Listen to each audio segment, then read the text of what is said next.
All right. Today is Wednesday, July 14th. This is a recap for the stock market activities today. The market, all in all, is acting the same way as yesterday. The breadth of the market is extremely awful. The market, all in all, is carried by one stock. The fundamentals of the market are extremely shaky and worrisome. However, we did see some 180s today, specifically in the bond market, the US dollar, and Apple. Bonds reversing 180 to the downside, so did the US dollar, and we saw Apple also doing a 180 back to the upside. And here's the reason why.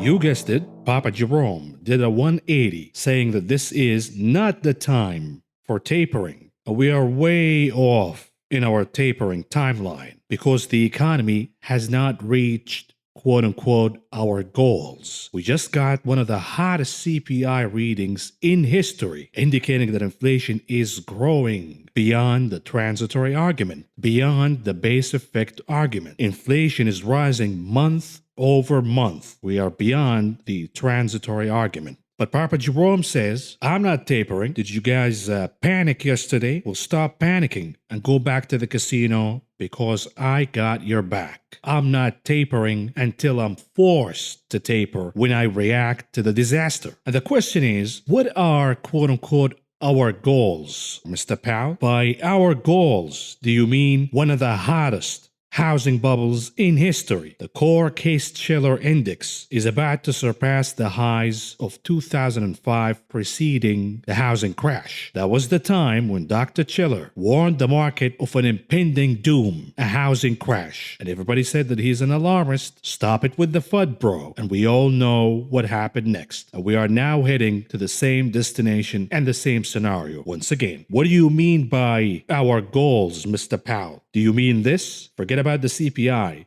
Here is the PPI, the Producer Price Index, surged to the highest reading in record in history. It has never read this high ever before, signaling that this is the hottest inflation and the most dangerous inflation since the 1970s. The PPI grew at an annual rate of about 7.3%. This is a massive reading, and it should scare everybody. Now, you think our beloved politicians asked Mr. Powell any of these questions during the testimony today? Of course not. These zombie politicians managed to turn the issue of inflation into a political issue. The Democrats are congratulating and applauding criminal Powell and pleading with him that this is not the time to taper or raise interest rates. This is the time to shoot the economy with more cocaine because these corrupt politicians are only interested in their own benefits,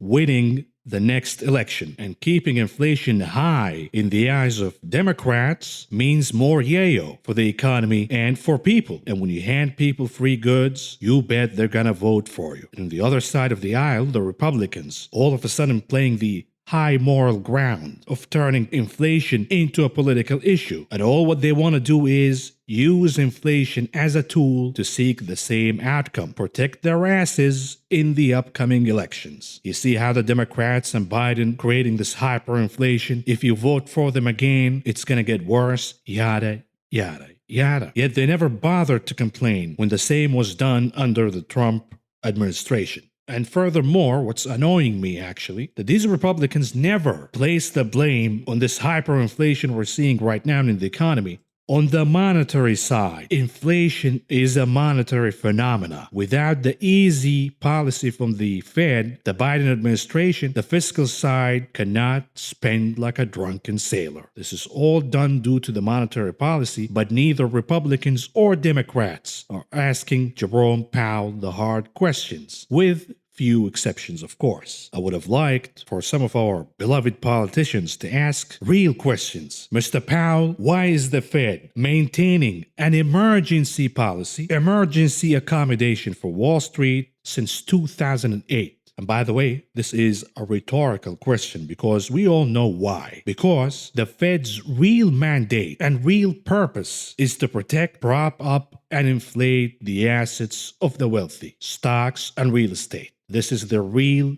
secret mandate. Perhaps not so secret because actions speak louder than words. And here are some bits and pieces from the testimony today, starting with an exchange with Chairwoman Waters. And demand has outpaced supply as construction has been limited by material shortages and sales have been constrained by low inventories, unquote.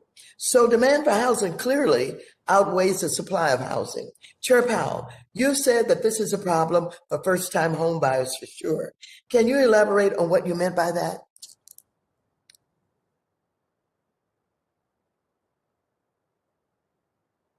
Chair Powell, will you unmute? I'm sorry, Madam Chair. So housing prices are moving up across the country at a high rate. And I suppose the good news is that this is not driven by the kind of reckless, irresponsible lending that led to the housing bubble, that led to the last financial crisis. Yeah, this time around, it is fueled by the Fed's cocaine. Those kinds of things are not happening, at least so far. Nonetheless, housing prices are moving up. And of course, that makes it more difficult for entry-level buyers to get into the housing market. So that is a concern. I will also point out, though, that a number of things are driving up housing prices. Certainly, low rates are part of that.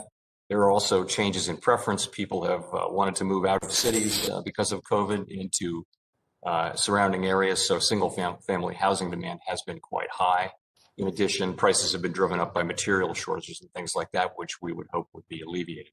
Listen to this. Hope to be alleviated. Hope. Let's cross our fingers, folks, and hope that inflation will be alleviated automatically on its own.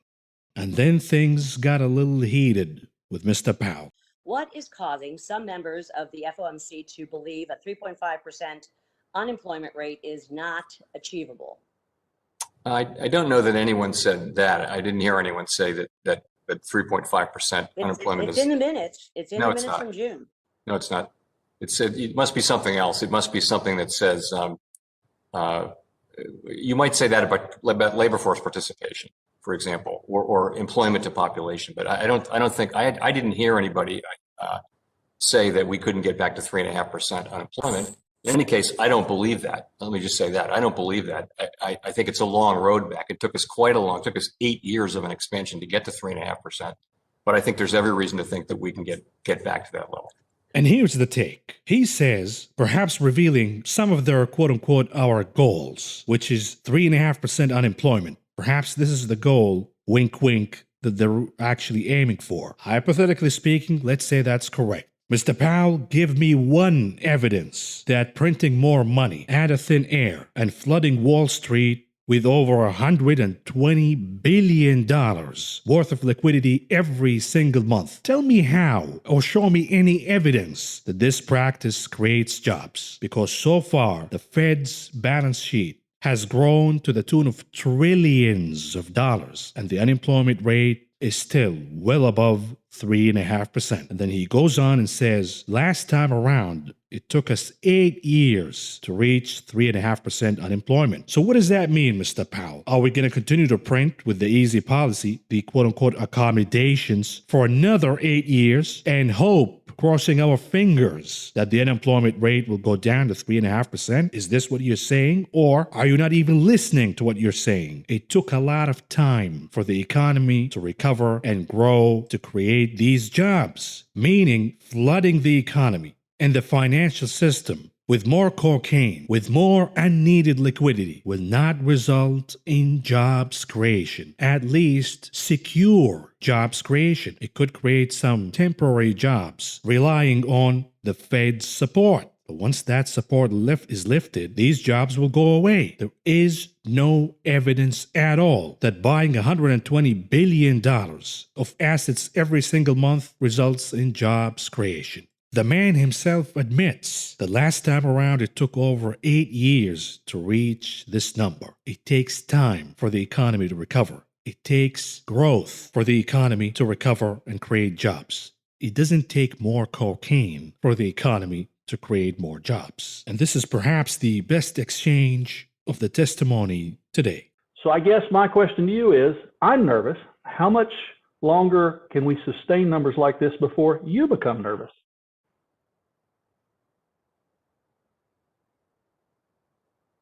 Sorry, I had to unmute there.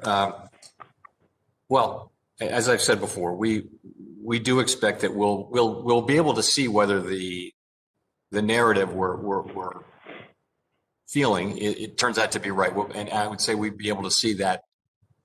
It won't take forever for us to be able to see that. And if we do see that inflation expectations are moving up, or inflation is on a path to remain well above our goals and risk of setting us off on a period of high inflation, then we'll use our tools to guide inflation back down to 2%. So in the end, it's not going to be. In the end, it will be transitory, and people need to have faith in the central bank that we will do that. But we won't do it just because we honestly, it would be a mistake to do it at a time when we really do believe, and virtually all forecasters do believe, that these things will come down of their own accord as the economy reopens. It would be a mistake to act prematurely. And here it is. You guys hear this? He says, have faith. We went from hope to faith. Folks, let's hold hands and pray and have faith that the Fed is right and inflation is transitory. Is this good enough as an assurance for anybody listening right now that inflation is indeed transitory? Hope and faith? Okay. And then he says, well, there is a risk of adjusting and altering the monetary policy prematurely, meaning tapering prematurely. Well, Mr. Powell, the bigger risk is for tapering too late, because at that point, the economy would be at either the stage of hyperinflation or stagflation. And reacting by tapering at that time, meaning too late, will have to come in a deja vu fashion with the Volcker approach, which created multiple recessions. That will be the hard cure. But the risk of tapering too early is pretty much minimal. If you start to taper now and the economy starts to slow down significantly, you can reverse the policy right away. And this is exactly what happened back in 2018. Matter of fact, in 2018, the economy was just fine. The stock market threw a fit, crashing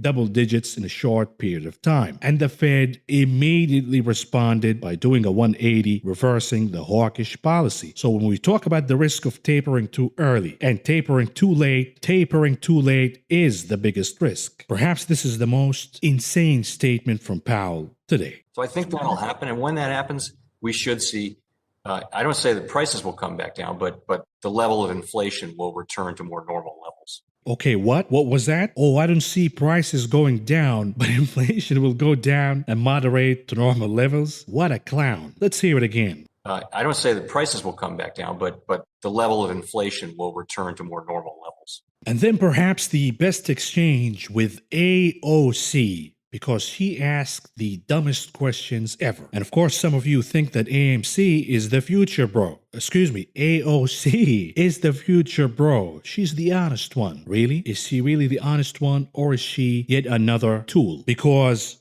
she uploaded Powell's policy, dismissing inflation on bottlenecks and supply chain, and falsely claiming that the Fed's policy is actually good for workers. Are you insane? Good for workers? Just one part of inflation is good for workers, higher wages. But the problem is the standard of living will go down significantly. For every dollar extra you earn in wages, you're gonna pay $2 in rent and living costs. What is the point here? I'll be with you if we can cherry pick, take the part of wage inflation and leave the rest. I'll be with you. But inflation doesn't work this way. Furthermore, how come AOC never asked Powell what is the reason behind pumping the housing market with $40 billion every single month, when we have the hottest housing market, pricing the majority of Americans from ever attaining the dream of owning a house, let alone creating one of the largest and biggest homelessness crises this country has ever seen? Folks, it doesn't matter. Democrats, Republicans, quote-unquote progressives, they're all garbage. They're all garbage. None of them held the man accountable. None of them asked the hard questions. And let's hear from AOC. We know that these price increases were not caused by changes in interest rates. They were caused by supply chain complications. Now, just to reiterate, you have said that these price increases are transitory, correct? Yes. Yeah, we said that we think they will be. We, of course, we lack certainty on that, but we do believe that's the case.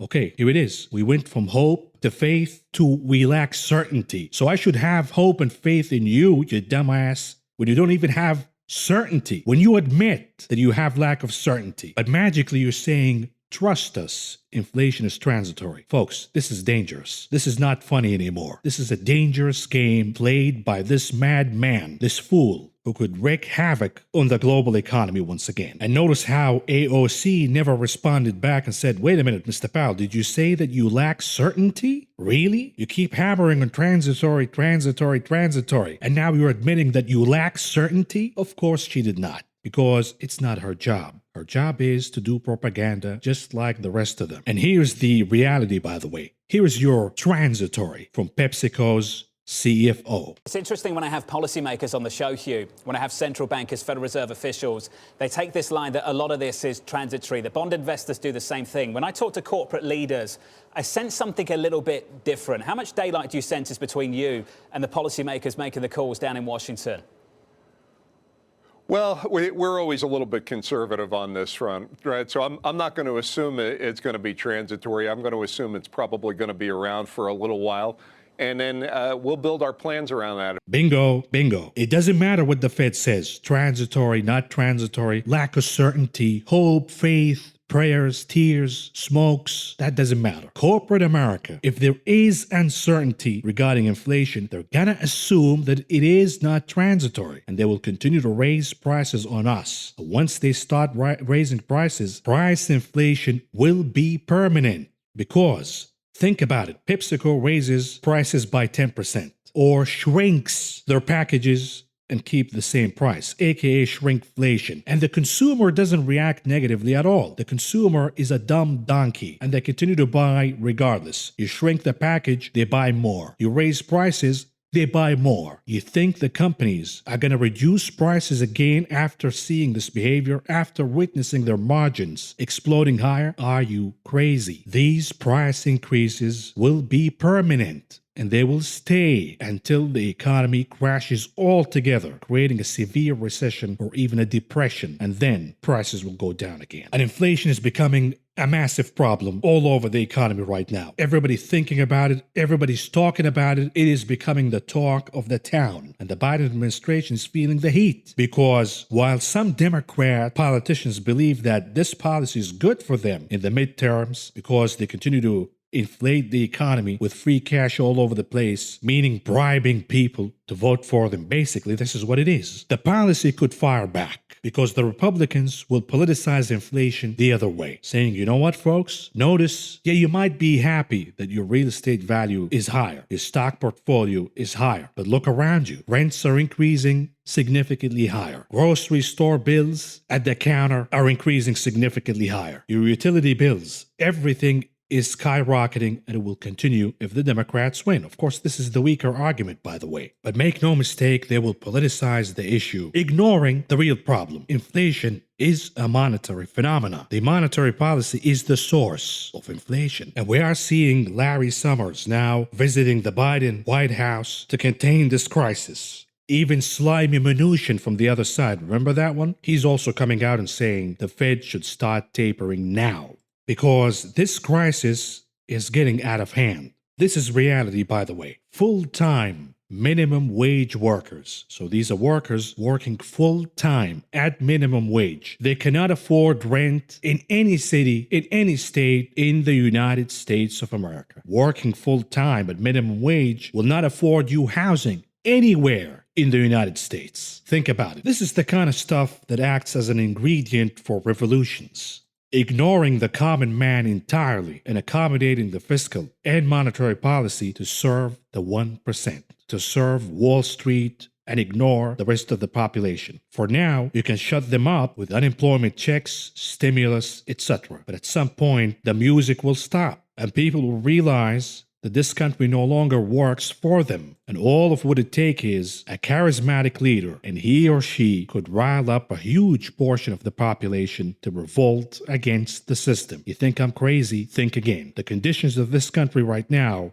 are imitating early 20th century Russia, and we all know what happened then. And don't kid yourself, this will happen in this country too, so long as the system fails the majority. Back to the market, here are some of the other main events that we have witnessed today. We had news regarding OPEC. We have an agreement between the Saudis and the UAE, and this resulted in a correction in crude oil prices. Matter of fact, the WTI was down by over 3% today, even though the increase in output is not that significant at all. It is allowing the UAE to have extra capacity of production by about 400,000 barrels a day. That doesn't mean that they will actually pump this output to the market immediately. That just means that technically their capacity has increased to 400,000 barrels a day, or by the tune of 400,000 barrels a day. They produce about 3.7 million barrels a day. But the take is, in exchange, the Saudis and the Russians are getting an extension on the deadline. The deal expires in April 2022. I read from multiple sources. The news is still not confirmed, by the way, but they're talking about extensions all the way to December 2022. So the oil market is shaky right now. And remember, there is still the Delta threat if we see more shutdowns, specifically in Asian countries. Another observation from today was the performance of gold. Folks, gold is no longer a hedge against inflation. It appears, at least for now, that gold pops higher on days when the transitory argument leads the market. And when you look at the correlation or lack thereof between gold, the TLT, bond prices in green, and the TBT representing bond yields in red, looking at this chart,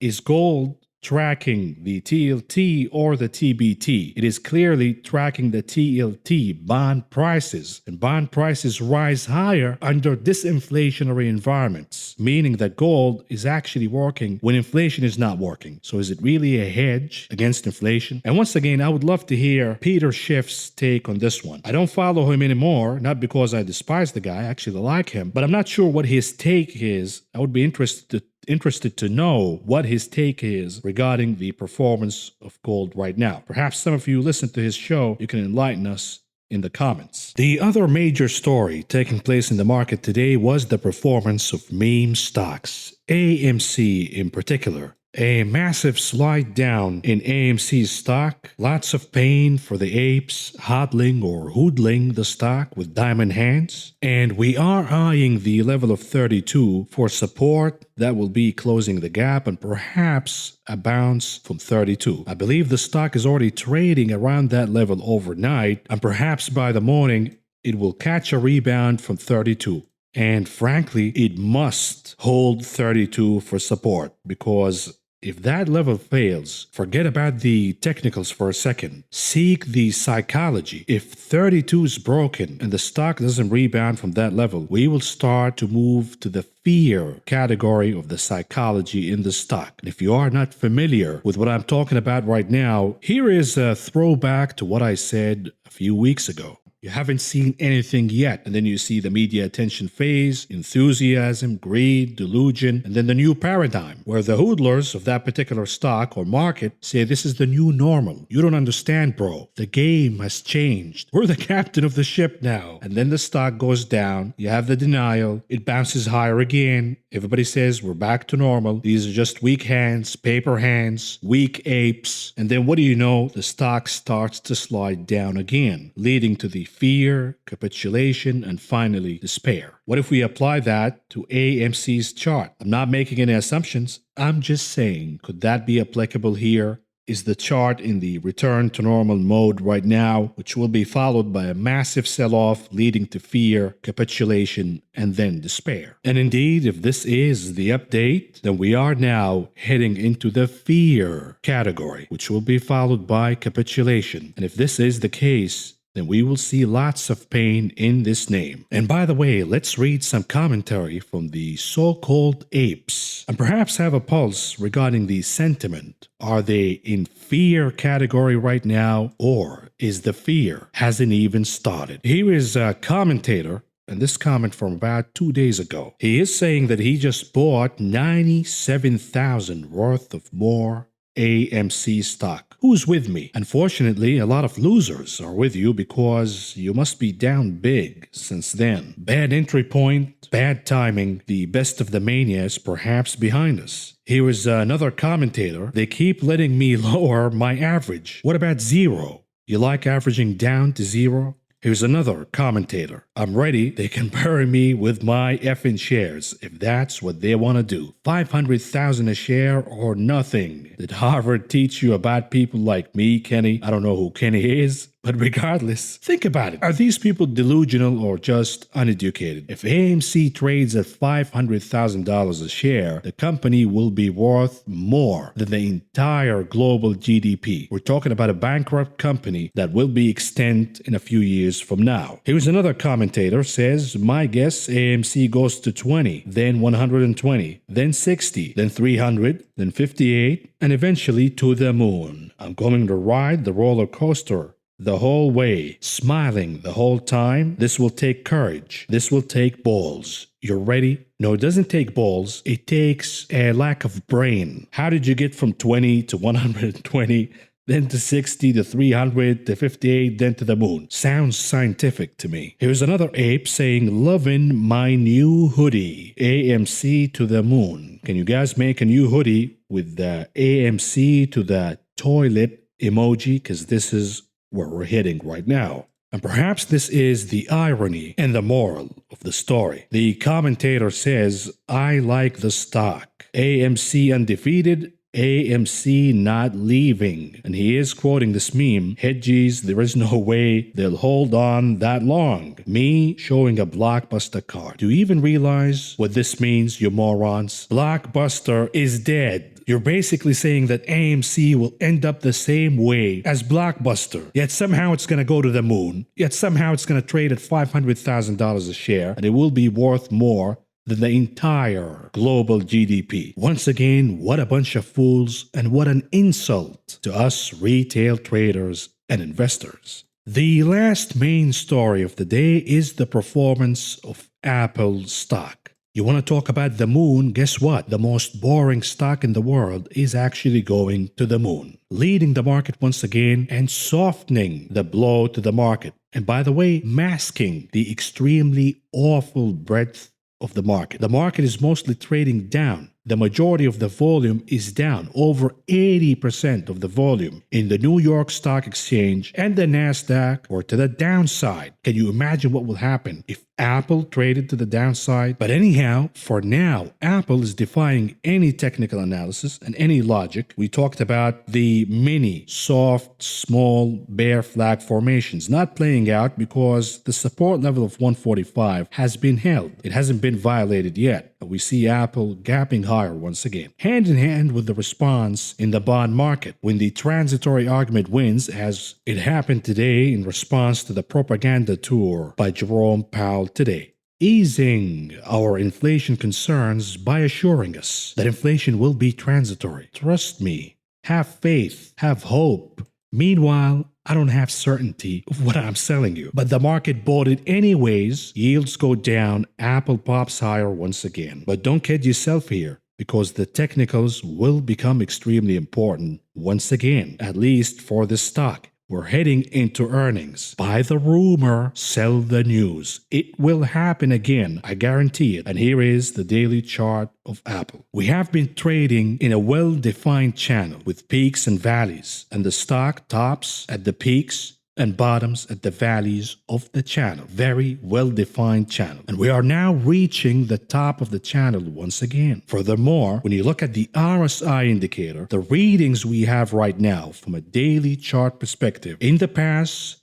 acted as topping points for the stock, leading to massive corrections every time the stock traded in these levels. From an RSI perspective, a massive correction, a sizable correction followed the movement of the stock. So here's what I'm saying. If the stock blasts all the way to reach the top of the channel, I will be shorting Apple with both hands leading into earnings. And I say this with high conviction. Remember, I don't use the term shorting with both hands lightly. Last time I used this term was when I entered the trade against Viacom at $100 a shares in or around that number. And you know what happened after that. The stock crashed significantly to the downside, and that was my best trade going all the way back to 2016. Once again, we faced some technical issues in today's video, so I am keeping it short and sweet for now, but we will resume the normal coverage starting tomorrow. For now, folks, that's all I got for you tonight,